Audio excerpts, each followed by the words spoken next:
one note, and an entire arena goes silent. One name, and a crown has to be taken back on live television. 1 second, and broadcast laws in America change forever. No edits, no second takes, no fixing it later. These are 7 live TV moments that went horribly wrong. It's 2018, the biggest night in basketball. Every MVP, every All-Star, every celebrity in Los Angeles packed into one building. Fergie steps to the mic to sing the national anthem. And from the very first note, something is deeply, unmistakably off. She turns the Star-Spangled Banner into something no one asked for. A breathy, jazz lounge reimagining that bends every note past its breaking point. The camera pans, and that's when it becomes legendary. Draymond Green is biting his jersey. Jimmy Kimmel's pressing his lips together so hard they might fuse. Chance the Rapper looks physically uncomfortable. Nobody can stop it. It's the anthem. You just stand there and take it. She finishes to the most hesitant applause in sports history. By halftime, it's the #1 trending topic on every platform alive. Some moments go viral because they're incredible. This one went viral because nobody could believe it was actually happening. Ashlee Simpson already nailed her first song. No issues. She steps out for the second, and the wrong vocal track fires through the speakers. Not just any track. Her vocals from the previous song start playing while she's standing there, mouth closed, mic at her side. She panics.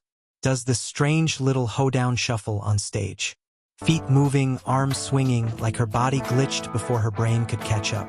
Then she just walks off, mid-performance, on live national television.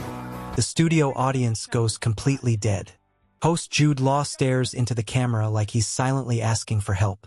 End of the show, she blamed her band. The internet blamed her. And for the next decade, Ashlee Simpson became the textbook definition of getting caught faking it on the biggest stage possible. 2 women, center stage, holding hands, Miss Colombia and Miss Philippines. Steve Harvey opens the card. He reads the name. Colombia erupts. Crown goes on. Confetti falls. Tears streaming. Her family screaming. 2 full minutes of pure, unfiltered joy. Then Steve Harvey walks back to the microphone with the face of a man who just realized he made the biggest mistake of his career on a global broadcast. He read the card wrong.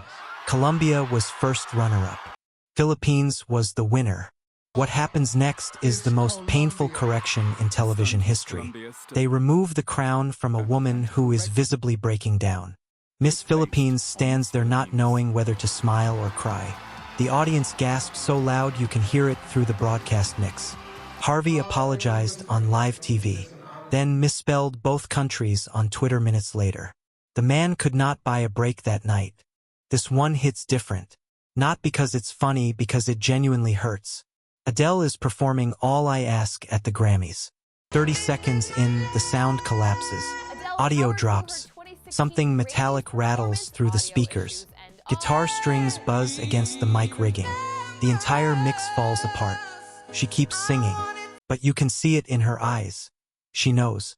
She knows millions of people are hearing a broken version of the moment she prepared months for. After the show, she didn't rage. She cried, told interviewers she was devastated. Not angry, devastated. A perfectionist watching her biggest performance unravel in real time with no way to stop it. It trended everywhere. But not for her voice. For the failure surrounding it. Sometimes live TV doesn't embarrass you.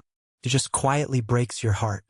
Professor Robert Kelly is giving a very serious live analysis of South Korean politics on BBC News. Suit jacket. Bookshelf, composed face, the picture of professionalism. Then the door swings open. His 4-year-old daughter marches in like she's hosting the segment now. Arms swinging, zero hesitation. Then a baby in a walker rolls in right behind her. Then his wife slides into frame in full panic mode, practically diving across the floor to extract both children from an international broadcast. Kelly keeps talking. Eyes forward, voice steady, while his entire household detonates behind him in real time. The internet didn't roast him. They loved him. Every parent on earth watched that clip and said the same thing. That's my house. That's my life. No scandal. No cringe. Just the most human moment in broadcast news history. And honestly, the best thing that ever happened on BBC. The in memoriam at the Oscars is supposed to be untouchable. Quiet music. Black and white portraits. An industry honoring the people it lost. So when a photo of a producer who was very much still alive appeared on screen, the room shifted. Twitter caught it before the segment even ended. Wrong photos attached to names. Misspellings. The pacing felt rushed, like they were speedrunning grief. It's not loud. It's not explosive. But it might be the most disrespectful kind of mistake because it tells you nobody double-checked. On Hollywood's biggest night, for a segment about honoring the dead, disrespect doesn't always come with volume. Sometimes it just comes with carelessness. This is the one that rewrote the rules. Janet Jackson and Justin Timberlake are closing out the halftime show. The most-watched stage on the planet. 140 million pairs of eyes locked on one performance. In the final seconds, Timberlake reaches across and pulls part of Jackson's costume, and for a split second, she's exposed. Live, in front of the entire country. The camera cuts away, but it doesn't matter. Everyone already saw it. The FCC received over 500,000 complaints. CBS was fined $550,000. TiVo reported it was the most replayed moment in the history of the device. But here's what people remember most: what happened after. Janet Jackson's career was gutted. Albums pulled from radio. Award show invitations revoked. Public backlash aimed almost entirely at her. Justin Timberlake performed at the Grammys that same week. No consequences. No fallout. Nothing. That double standard became the real story. It ignited conversations about gender, accountability, and who actually pays the price when things go wrong on live television. The FCC rewrote broadcast regulations. Networks built in transmission delays. The entire architecture of live American television was redesigned because of a single second during a halftime show. It didn't just go wrong. It changed the rules of live TV forever. No scripts can save you. No producers in your ear can undo it. When live television breaks, it breaks in front of everyone all at once with nowhere to hide. These 7 moments prove one thing. The most unforgettable TV was never planned. It's the stuff nobody saw coming and nobody could take back.